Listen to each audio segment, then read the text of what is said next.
Hello students, मैं अंकिता आपकी English educator स्वागत करती हूँ आपका मैग्नेट ब्रेन्स हिंदी पर, जहाँ आपको मिलता है high quality education with so many top courses.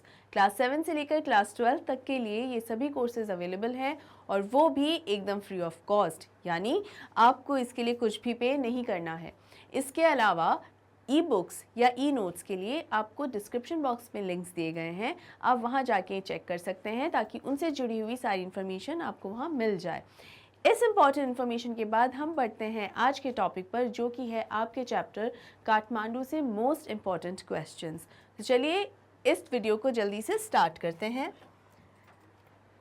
सबसे पहला क्वेश्चन है, पहले हम करेंगे शॉर्ट आंसर टाइप क्वेश्चंस, और जो पहला शॉर्ट आंसर टाइप क्वेश्चन है वो है नेम 5 काइंड्स ऑफ फ्लूट्स, यानी 5 तरीके की फ्लूट्स जो हैं उनके नाम बताइए।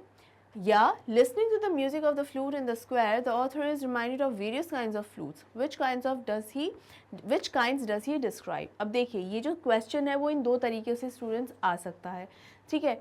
या तो आपसे ये पूछ लिया जाए कि अलग अलग किस्म की फ्लूट्स के बारे में बताइए, या ये जो है जो ऑप्शनल में जो क्वेश्चन दिया गया है वो किसके लिए दिया गया है कि जो चैप्टर के अंदर जो लिखा गया है कि जब वो फ्लूट सेलर को देख रहा था तो उसने क्या देखा, अलग अलग तरीके के फ्लूट्स के बारे में वो सोचने लगा जब उसने उस फ्लूट सेलर को देखा, और वो भी अलग अलग तरीके की जो फ्लूट्स हैं वो बेच रहा था, तो इसीलिए उसने कुछ फ्लूट्स के बारे में ध्यान में आया। तो कौन कौन सी फ्लूट्स के बारे में ध्यान आया था अभी देख लेते हैं। As the author listens to the music of the flute being played by the flute seller, he is reminded of different kinds of flutes.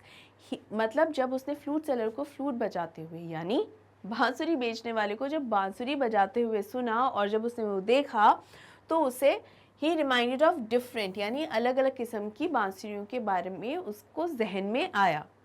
He mentions certain kinds of them like the cross flutes, यानी अलग अलग बांसुरियों के बारे में उसको जो ध्यान आ रहा था उसमें से सबसे पहली कौन सी थी, क्रॉस फ्लूट थी, रीड न्यू थी, the recorder, the Japanese shakuhachi and the Hindustani बांसुरी।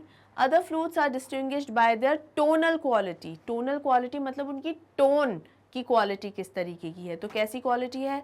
द क्लियर और ब्रीदी फ्लूट जो होती है वो होती है साउथ अमेरिका की, and the high pitched flute जो होती है, हाई पिच्ड मतलब बहुत ऊंची आवाज़ की जो बांसुरियाँ होती है वो होती है चाइना की, ठीक है। तो ये सारी अलग अलग तरीके की फ्लूट्स हैं जिसके बारे में जो है ऑथर या विक्रम सेठ को दिमाग में आया था। अगर आपसे ये भी ना पूछ के डायरेक्ट ही पूछा जाए कि 5 काइंड्स ऑफ फ्लूट्स बताइए, तो भी आप ये इनमें से कोई भी 5 लिख सकते हैं। एक चीज़ का ध्यान रखिए स्टूडेंट्स कि जब आपसे स्पेसिफिकली पूछा गया है कि 5 फ्लूट्स के नाम बताइए तो आप कोशिश करें कि 5 के ही बताएं। कई स्टूडेंट्स सोचते हैं कि हम 6 के, 7 के, 8 के बताएंगे तो हमें नंबर ज़्यादा मिल जाएंगे एक्स्ट्रा, ऐसा कभी नहीं होता। यहाँ पर मैंने आपको समझाने के लिए सारे ही फ्लूट्स के बताए हैं, सभी बताए, क्योंकि हमारे पास जो ऑप्शनल क्वेश्चन है तो अगर हम इसका आंसर लिखेंगे तो हम यहाँ पर आपको मिनिमम या मैक्सिमम नंबर नहीं दिया है, वो सभी के बारे में पूछा हुआ है, अलग अलग जो ऑथर को ध्यान में आए थे, ठीक है। लेकिन सिर्फ अगर आप स्पेसिफिकली इसका आंसर दे रहे हैं तो मेक श्योर 5 का ही आप आंसर दें, क्योंकि जब भी एग्जामिनर आपसे कुछ पूछता है तो किसी वजह से ही पूछता है। आप उसका आंसर ना देके कुछ भी एक्स्ट्रा लिख रहे हैं तो ये अंडरस्टूड होता है कि हम वो एक्स्ट्रा अननेसेसरी ना करें, ठीक है। नेक्स्ट क्वेश्चन है, what is the impact of the music of the flute on the Vikram, यानी विक्रम सेठ, यानी विक्रम सेठ जो ऑथर है इस चैप्टर के, उनके ऊपर बांसुरी की जो धुन थी उसका क्या असर हुआ था। तो बहुत ही हिप्नोटाइजिंग थी, मतलब एकदम सम्मोहक वाली होती है ना, आप एकदम खो जाते हैं, उस तरीके का इफेक्ट विक्रम सेठ पर आया। तो the music of the flute has a hypnotic effect on Vikram Seth. He finds it difficult to tear himself away from the square where this music is being played by the flute seller. यानी जो चौराहा जहाँ था, square का मतलब क्या होता है स्टूडेंट्स, चौराहा, स्क्वायर का मतलब है चौराहा, और वहीं पे ही खड़ा होके ये जो बांसुरी वाला है वो बांसुरियाँ बेच रहा था। इतना अच्छा लगा विक्रम सेठ को उसका ये बांसुरी की धुन कि उसकी जो नज़र है, निगाह है, बिल्कुल वहीं टिक गई, उसका ध्यान पूरा उस म्यूज़िक के ऊपर चला गया और वो अपने आप को उस जगह से हटा ही नहीं पा रहे थे। It has the power to draw him into the commonality of all mankind and he is moved by its closeness to the human voice. इसका मतलब है कि उस धुन के अंदर इतनी ताकत थी, इतनी पावर थी, उतनी क्षमता थी कि वो खिंचते चले गए उसकी ओर, विक्रम सेठ उस धुन की ओर खिंचते चले गए और उनका ध्यान किस चीज़ पे चला गया, commonality of all Mankind. Commonality of all Mankind मैंने आपको कई बार बहुत अच्छे से डिटेल में एक्सप्लेन किया है कि किस तरीके से सभी इंसान, जो सभी मनुष्य हैं, वो किस तरह से एक ही धागे में पिरोए गए हैं। ये धागे को इस फ्लूट के तौर पे समझाया गया है कि जो फ्लूट है बेसिकली, या फ्लूट का जो म्यूज़िक है वो एक धागे की तरह है और उस धागे में सारी ही मानवता पिरोई हुई है, तो एक ही है। And he is moved by its closeness to the human voice. और किस तरीके से ये जो म्यूज़िक है बांसुरी का, वो सबसे ज़्यादा करीब है इंसान की आवाज़ के, इंसान की जो आवाज़ होती है उसके सबसे ज़्यादा करीब है। कैसे? इंसानों को भी बोलने में रुकना थमना पड़ता है, स्पीड कम ज़्यादा ये सब होती है, सांस से रिलेटेड होता है, जो ब्रीद होती है उससे जुड़ा हुआ होता है। लेकिन और उसी तरह जो बांसुरी होती है उसको भी प्ले करने के लिए आपको सांस पे उतना कंट्रोल होना ज़रूरी है, कब रुकना है, कब सांस छोड़नी है, ये सारा कुछ, ठीक है। तो इसीलिए ये ह्यूमन वॉइस से सबसे ज़्यादा क्लोजली कनेक्टेड है। बढ़ते हैं क्वेश्चन नंबर 3 की ओर, जो कि है why does the author describe the music of the flute as the most universal and most particular of sounds. यानी सबसे ज़्यादा ऐसा साउंड जो पूरे ब्रह्मांड में सबसे ज़्यादा यूनिक है, सबसे अलग अनोखा है और सबसे ज़्यादा अलग किस्म का ये धुन है। ऐसा क्यों लगता है विक्रम सेठ को? क्योंकि the music of the flute according to the author is the most universal because this musical instrument made of hollow bamboo is found in every culture in the world। यानी होता है ना कि कुछ जगह कोई म्यूज़िकल इंस्ट्रूमेंट मशहूर है, कहीं जैसे कहीं तबला है तो कहीं ड्रम है, अलग अलग जगह के अलग अलग म्यूज़िकल इंस्ट्रूमेंट्स प्रसिद्ध हैं, लेकिन फ्लूट एक ऐसा वाद्य यंत्र है या म्यूज़िकल इंस्ट्रूमेंट है जो पूरी दुनिया में है। It's made of hollow bamboo, is found in every culture in the world. दुनिया की हर संस्कृति में है, हर संस्कृति में फ्लूट पाई जाती है। But at the same time its sound is the most particular because each flute though played in an almost similar manner emits a distinct, unique and individual kind of music. इसका क्या मतलब है? हर culture में, हर संस्कृति में, सभ्यता में बांसुरी पाई जाती है, लेकिन it's sound is the most particular. जो फ्लूट होती है, जो बांसुरी होती है, वो तो सेम ही है, लेकिन इसकी जो धुन होती है वो हर संस्कृति के बदलने के हिसाब से धुन बदल जाती है। जो इसका जिस तरीके का धुन है, जिस तरीके की संस्कृति है, देश है, सभ्यता है, उस हिसाब से इसकी धुन बदल जाती है। तो इंस्ट्रूमेंट तो वो सेम ही रहा, लेकिन उसको बजाने का जो कंपोजिशन होता है म्यूज़िक का, वो अलग हो जाता है। तो एक ही तरीके से बजाई जाती है, जैसे एक ही तरीका क्या है? सांस का कंट्रोल होना चाहिए। ये हर फ्लूट की कॉमनैलिटी है, यानी ये चीज़ सब में सेम है, कॉमन है कि सांस पे कंट्रोल होना चाहिए। लेकिन ये सांस का कंट्रोल किस तरीके से डिज़ाइन किया गया है, किस संस्कृति में कैसे डिज़ाइन किया गया है, वो चेंज हो जाता है। जैसे कहीं पर बहुत हाई पिच ऊंचे सुर में है, कहीं थोड़ा लो सुर में है, कहीं थोड़ा समान है, नॉर्मल है ना, अलग अलग तरीक़ों से। तो ये डिफरेंस है, अदरवाइज़ सबका अपना इंडिविजुअल है, अपना खुद का अनोखा, एक दूसरे से अलग, ठीक है। तो ये है, तो इसीलिए भले अलग अलग हैं, लेकिन फिर भी है फ्लूटी, फिर भी समान है और एक दूसरे से जोड़े रखते हैं। होपफुली स्टूडेंट्स अच्छे से आपको ये इस क्वेश्चन का आंसर आ गया होगा समझ में। बढ़ते हैं क्वेश्चन नंबर 4 की तरफ, जो कि है what did the saffron clad westerners want. यानी ये जो सैफरन क्लैड वेस्टर्नर्स जो थे ना, जिन्होंने, जो फॉरेनर्स थे, जो वेस्टर्नर्स थे, जिन्होंने साधु संत वाले वो जो भगवा रंग के जो कपड़े पहने हुए थे, वो क्या चाहते थे? वो क्या चाहते थे? मंदिर में एंट्री चाह रहे थे ना। The saffron clad westerners wanted to go inside the temple of Pashupatinath. ये लोग पशुपतिनाथ मंदिर के अंदर जाना चाहते थे, but the police man stopped them. Police man ने उन्हें क्या किया? जो पुलिस वाला आदमी था उन्होंने क्या किया? रोक दिया उसने। He did not let them go inside the temple because they were not Hindus।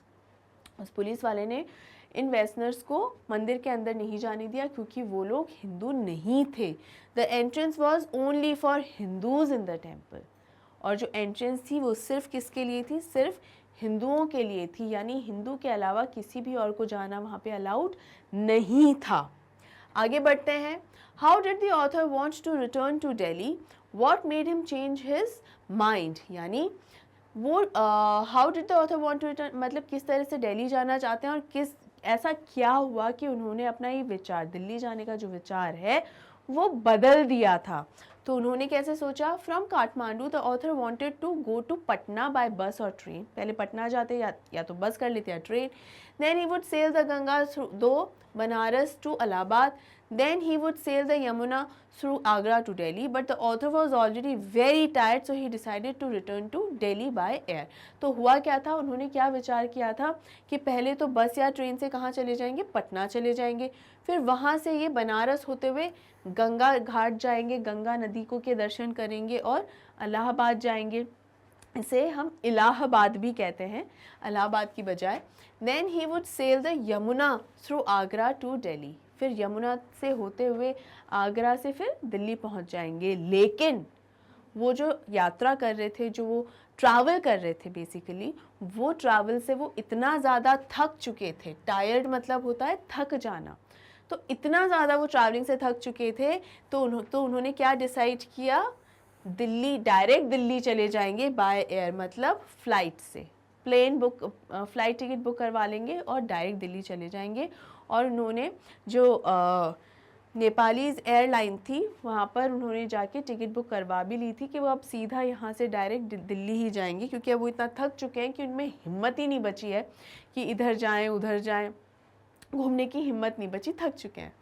Next question है, describe how the flute seller sells his wares, मतलब किस तरीके से जो फ्लूट सेलर है वो अपना सामान या अपनी बांसुरिया जो है वो बेच रहा था। फ्लूट सेलर मतलब बांसुरी बेचने वाला, किस तरीके से अपनी बांसुरियाँ बेच रहा था, आराम से वो अपना म्यूज़िक बजा रहा था, आराम से बांसुरी बजा रहा था, कोई आवाज़ नहीं दे रहा था कि आ जाओ बांसुरी खरीद लो, बिल्कुल भी नहीं।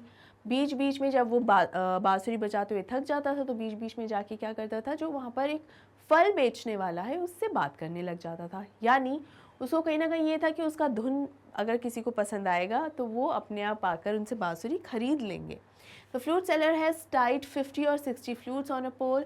He does not shout out his wares. मतलब जो पोल था ना, जो एक डंडा सा था जिसके ऊपर उसने सारी बांसुरियों को बांधा हुआ था, तो कम से कम 50-60 करीब बांसुरियाँ उस पर होंगी, और वो उनको बेचने के लिए चिल्ला नहीं रहा था, चिल्ला नहीं रहा था।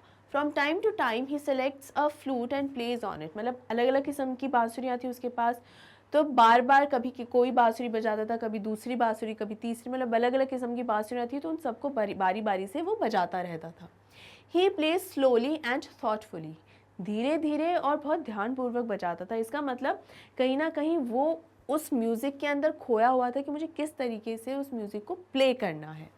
Sometimes he makes a sale, but this attitude is carefree, यानी बीच बीच में वो मतलब बेचता भी था, बीच बीच में वो एक आध बांसुरी बेच भी देता था, लेकिन किसी इस इंटेंशन से नहीं कि अरे मुझे धंधा करना है, जैसे एक एटीट्यूड होता है कि मुझे इतने रुपए तक का धंधा करना है, शाम तक इतना सामान तो बेचना ही, ऐसा नहीं, बिल्कुल केयर फ्री था, एकदम रिलैक्स और बिल्कुल एकदम जिसे हम कहेंगे, जिसको बिंदास भी बोलते हैं बेसिकली, कि बिना किसी ज़्यादा विचार के, और हाँ मैं अपनी मुरली बजाने में ज़्यादा व्यस्त हूँ, ना कि बेचने पर उतना ध्यान केंद्रित नहीं है, बजाय इसके कि उसे म्यूज़िक बजाना ज़्यादा अच्छा लग रहा है। ठीक है, अब स्टूडेंट्स हम बढ़ते हैं हमारे लॉन्ग आंसर टाइप क्वेश्चंस पे। आई होप अभी तक आपको जो शॉर्ट आंसर टाइप्स क्वेश्चन हम कर रहे थे उसके सभी के आंसर्स क्लियर हो गए होंगे। नहीं अगर हुए हैं, कहीं कोई डाउट है तो हमेशा की तरह कमेंट सेक्शन में कमेंट करके पूछ सकते हैं। पहला लॉन्ग आंसर टाइप क्वेश्चन है, how does the author describe the flute seller, what does he say about the flute music, यानी ऑथर ने जो फ्लूट सेलर को है किस तरह से डिस्क्राइब किया है, और What does he say about the flute music? उस म्यूज़िक बांसुरी के धुन के बारे में उसका क्या कहना है। The author finds a flute seller in a corner of the square near his hotel. मतलब जिस होटल के अंदर रुका हुआ था ये विक्रम सेठ रुके हुए थे, उसी के पास एक चौराहा था, वहाँ पर ये बांसुरी बेचने वाला खड़ा हुआ था। There is a pole in his hand. There is an attachment at the top of the pole. यानी उसके पास एक खंबा सा, एक बड़ी लकड़ी का डंडा था और उसके ऊपर एक अटैचमेंट था, जिस पर 50 से 60 बांसुरियाँ जो थी वो बंधी हुई थी। These flutes protrude in all directions, मतलब हर डायरेक्शंस में निकली हुई थी, मतलब एक ये पोल है तो यहाँ से यहाँ से यहाँ यहाँ यहाँ हर तरफ से बांसुरियाँ निकली हुई थी, उसी वे में वो बंधी हुई थी। The author compares these flutes to the quill of a porcupine. Porcupine मैंने आपको पहले भी बताया स्टूडेंट्स कि इसको हिंदी में साही कहा जाता है और अलग शातुल्य भी कहा जाता है, सराही भी कहते हैं कुछ लोग, अलग अलग नाम होता है। ये एक ऐसा जानवर होता है जिसकी बॉडी पे इतने बड़े बड़े कांटे जैसे स्पाइक्स से ऐसे निकले होते हैं, कांटे जैसे निकले होते हैं बिल्कुल, उसे एक क्विल कहा जाता है। तो ऐसा लग रहा था इस फ्लूट, ये जो खंबा लेके खड़ा था ना फ्लूट सेलर, ऐसा लग रहा था मानो पॉर्क्यूपाइन की स्किन हो वो। These flutes are made of bamboo, यानी किससे बने हुए थे वो? बैम्बू को हिंदी में बोलते हैं बांस, तो बांस की लकड़ी से बने हुए थे। From time to time he stands on the pole on the ground, then he selects a flute and plays on it for a few minutes. The sound rises clearly above the noise of the traffic and the hawkers' cries. इसका क्या मतलब है students? इसका यहाँ ये मतलब है कि वो बारी बारी से, from time to time का मतलब होता है बारी बारी से, वो जो पोल है उसको पहले बांसुरी बजाता रहता है, फिर जब वो उस बांसुरी से थक जाता है उसको दूसरी बांसुरी की, नहीं ये बांसुरी नहीं, मैं दूसरी नई वाली जिसकी अलग धुन एक होती है ना, वो वाली बांसुरी बजाऊंगा। तो उस बांसुरी को निकालने के लिए वो पोल को नीचे रखता है, अपनी पसंद की दूसरी बांसुरी को निकालता है, उसको प्ले करना शुरू कर देता है, अपनी पसंद से सेलेक्ट करके और प्ले करना शुरू कर देता है और थोड़ी देर के लिए उसे बजाता है। The sound rises clearly above the noise of the traffic and the hawkers' cries. अब ये जो धुन है ना, ये जो बांसुरी की, ये इतनी अच्छी, इतनी मनोहर, इतनी मदहोश करने वाली और इतनी सुरीली है कि इसी पर ही ध्यान जाता है। जो भी ट्रैफिक की हॉर्न की आवाज़ है या जो हॉकर्स चिल्ला रहे हैं सामान के लिए कि खरीद लो, वेंडर्स चिल्ला रहे हैं, उन सब की आवाज़ तो दब जाती है और सबसे उभर कर क्या आवाज़ आती है? इस म्यूज़िक की जो धुन है, इस फ्लूट की जो म्यूज़िक है उसकी आवाज़ आती है। तो इस बांसुरी की धुन ने बाकी सभी आवाज़ को एकदम अच्छे से दबा दिया है। अब क्या होती है स्टूडेंट्स, अलग अलग साइज़ की और अलग अलग तरीके की होती है, कई बहुत लंबी और बहुत हैवी फ्लूट्स होती हैं, तो उसमें बहुत हैवी आवाज़ निकल कर आती है, एकदम बहुत ही गहरी डीप वॉइस निकल कर आती है। वहीं कोई छोटी होती है तो बहुत ही शार्प सी आवाज़ निकल कर आती है, ठीक है। तो अलग अलग फ्लूट्स में अलग अलग तरीके की आवाज़ निकल कर आती है। He plays the flute slowly and thoughtfully. He does not shout out his wares. Occasionally, someone buys a flute from him, but the flute seller's attitude is carefree. The author likes his attitude. देखिए, यहाँ तक मैंने अभी आपको पिछले question में ही समझाया था कि किस तरीके से उस फ्लूट सेलर का एक एटीट्यूड था कि वो बारी बारी से फ्लूट बजाता रहता था। अगर इसी बीच कोई उससे कोई बांसुरी खरीदने आ जाए तो उसे बेच देता था।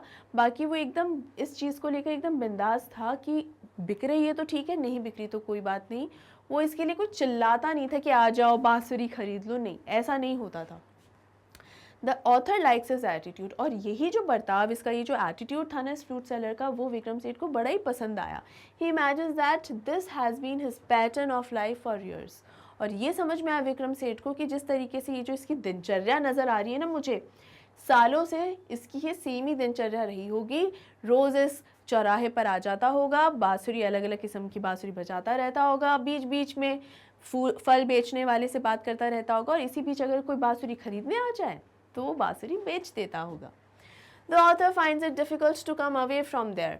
He has always been attracted by the flute music.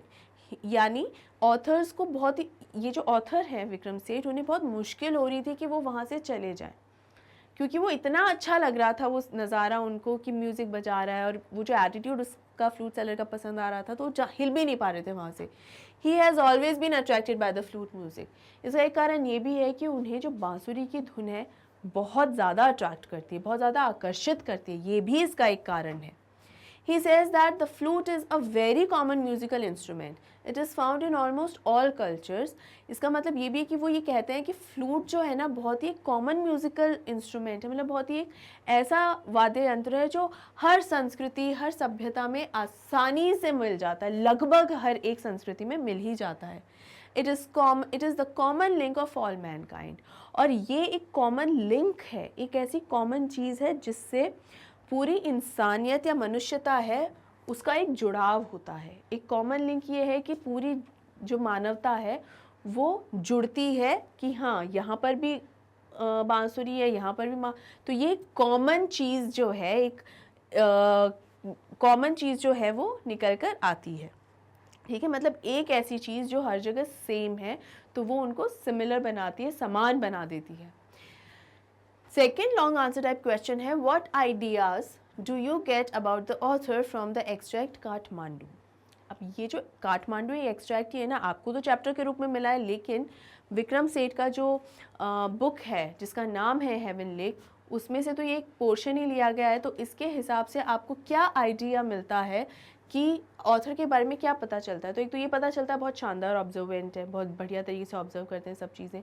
दूसरा, इनको घूमने फिरने का, ट्रैवल करने का बहुत ज़्यादा शौक़ है। तीसरा, म्यूज़िक के बारे में इनको बहुत, एक फ्लूट म्यूज़िक जो है उन्हें बहुत पसंद है और उसके बारे में भी ये बात करते हैं। तो हमें समझ में आता है कि फ्लूट म्यूज़िक जो है बांसुरी की धुन को बहुत पसंद करते हैं। The extract Kathmandu taken from Vikram Seth's travelogue. Travelogue का मतलब है जहाँ उन्होंने अपनी ट्रैवल के बारे में बात की है और एक तरीके से रिकॉर्ड किया है कि कब कहाँ कैसे क्या घूमे।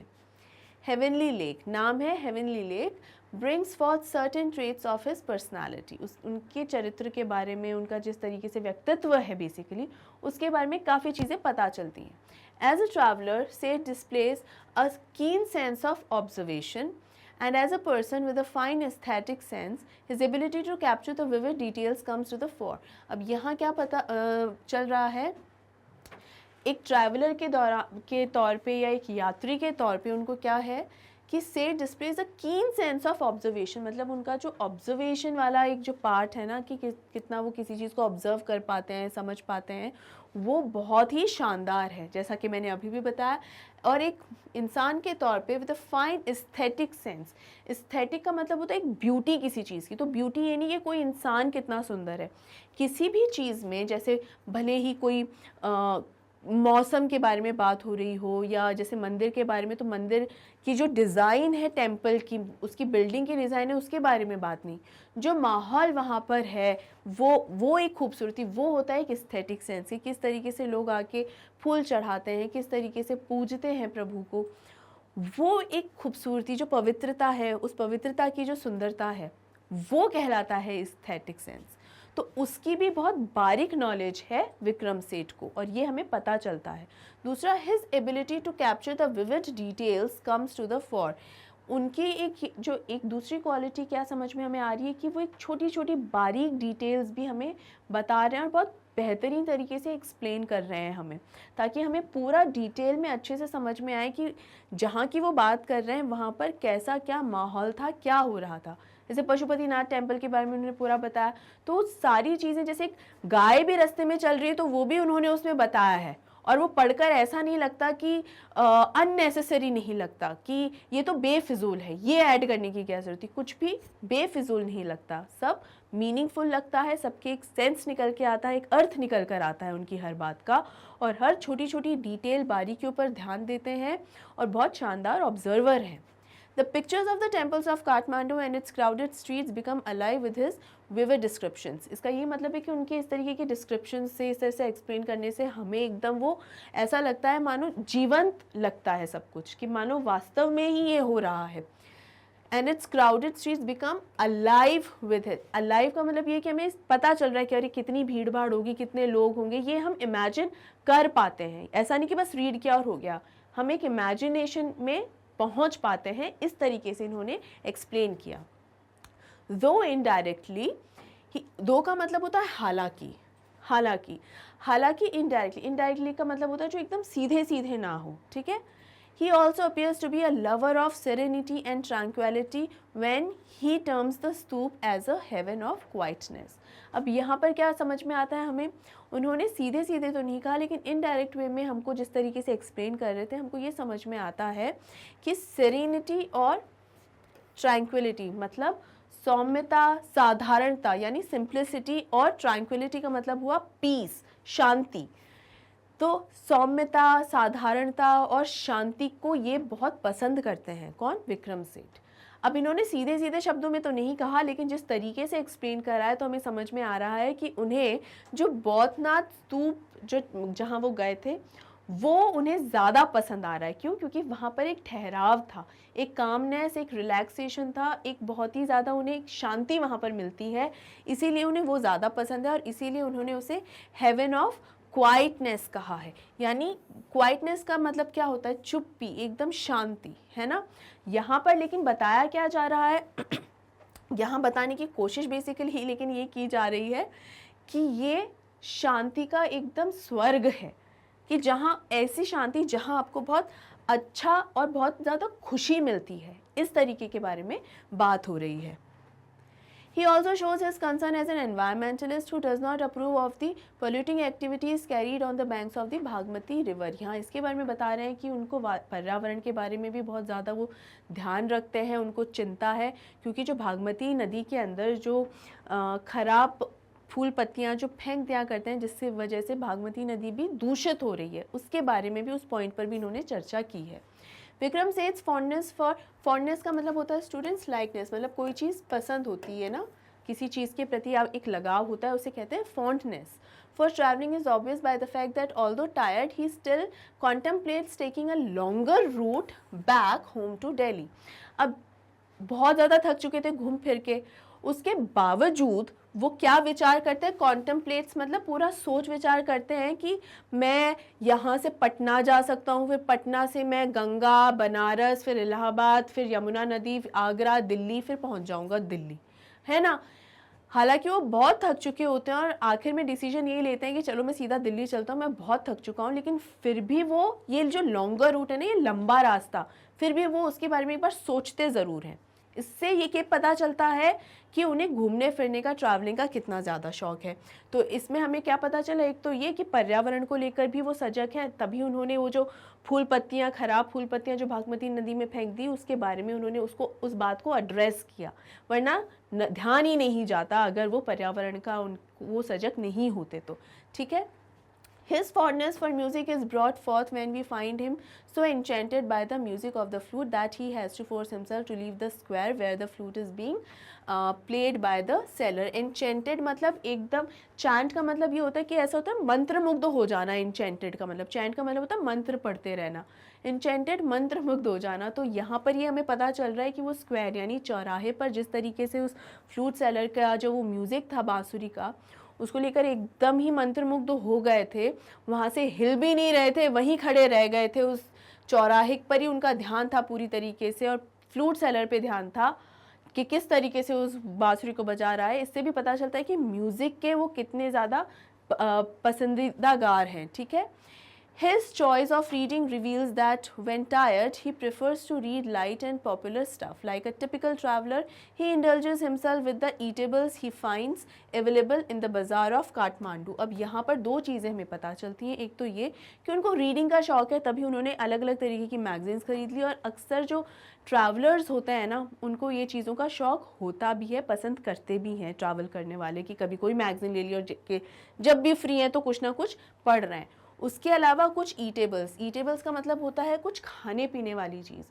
कितनी सारी खाने पीने वाली चीज़ों के बारे में मेंशन किया है इस चैप्टर के अंदर विक्रम सेठ ने, कि ये भी मार्जुपान और कॉर्न वाला जो चारकोल पर सिका हुआ जो कॉर्न है, ये सब इसके बारे में बात की है। कोको कोला वगैरह सबके बारे में बात की, ये भी बताया कि इतना खा लिया कि इतना हैवी हो गया कि लास्ट में कोको कोला पीनी पड़ी ताकि थोड़ा खाना वो डाइजेस्ट हो जाए। तो ये भी समझ में आता है कि कहीं नई जगह जाते हैं, अलग अलग चीज़ें वहाँ की खाने पीने की वो भी ट्राई करते हैं, तो ये भी इस चीज़ को भी वो पसंद करते हैं। ये भी उनके व्यक्तित्व के बारे में हमें पता चलता है। Thus, the author emerges as a man with a profound fondness for traveling, love for music, a keen sense of observation, reflective mind and an ability to portray places and people minutely and realistically. Minutely का मतलब है बहुत ही बारीकी तौर पे, और realistic का मतलब है बहुत, जितना रियल वे में, जितना सही वे में बता सकते हैं वो। तो यहाँ बेसिकली यही बताया गया है कि जो ऑथर है उसके बारे में यही पता चल रहा है कि इस तरीके के व्यक्ति हैं जिन्हें ट्रैवलिंग करने का बहुत शौक़ है, म्यूज़िक जिन्हें बहुत पसंद है, ऑब्जर्वेशन पावर जिनकी बहुत अच्छी है, और उसको रिफ्लेक्टिव माइंड मतलब जो ऑब्जर्व किया है उसको बताना भी उन्हें बहुत बढ़िया तरीके से आता है, और उनमें एक एबिलिटी है ताकि वो हर चीज़, जगह के बारे में सारा डिस्क्रिप्शन बता सके, लोगों के बारे में बता सकें और जितना माइन्यूटली हो सके उतना माइन्यूटली ये बारीकियाँ और वास्तविकता के तौर पे उसे अच्छे से बता सकें। तो इसी तरीके से विक्रम सेठ है, उनकी जो एक व्यक्तित्व है उसके बारे में हमें पता चलता है, और इस चैप्टर से, और चैप्टर भी जो एक छोटा सा एक हिस्सा है उनकी बुक का, उसके द्वारा हमें पता चलता है कि वो किस तरीके के व्यक्तित्व के व्यक्ति हैं, किस तरीके का व्यक्तित्व रखते हैं। आई होप स्टूडेंट्स आपको ये पूरा जो एक्सप्लेनेशन है अच्छे से समझ में आ गया होगा और आपको ये वीडियो भी बहुत पसंद आया होगा, इसीलिए आप इसे लाइक तो ज़रूर ही कीजिए, ज़्यादा से ज़्यादा शेयर भी कीजिए। अगर आपको कहीं पर कोई भी किसी भी किस्म का कन्फ्यूजन रह गया है तो उसे भी बिल्कुल इसी कमेंट सेक्शन में आप कमेंट करके पूछ सकते हैं, मैं ज़रूर से ज़रूर आपका वो डाउट क्लियर करूँगी। और अभी तक अगर आपने मैग्नेट ब्रेन्स हिंदी को सब्सक्राइब नहीं किया है तो अभी और इसी वक्त सब्सक्राइब ज़रूर से ज़रूर कीजिए, क्योंकि मैग्नेट ब्रेन्स हिंदी आपके लिए लेकर आता है high quality education with so many top courses. तो ये जितने भी लिस्ट देख रहे हैं ना आप, ये सभी कोर्सेज जो हैं क्लास 7 से लेकर क्लास 12 तक के स्टूडेंट्स के लिए अवेलेबल है, और वो भी एकदम फ्री ऑफ कॉस्ट, यानी इसके लिए आपको कुछ भी पे नहीं करना है, बिल्कुल भी पे नहीं करना है, ठीक है। इसके अलावा अगर आपको ई बुक्स या ई नोट्स चाहिए तो उसके लिंक्स आपको दिए गए हैं डिस्क्रिप्शन बॉक्स में, वहाँ जाके चेक कर लीजिए, आपको इन्फॉर्मेशन मिल जाएगी।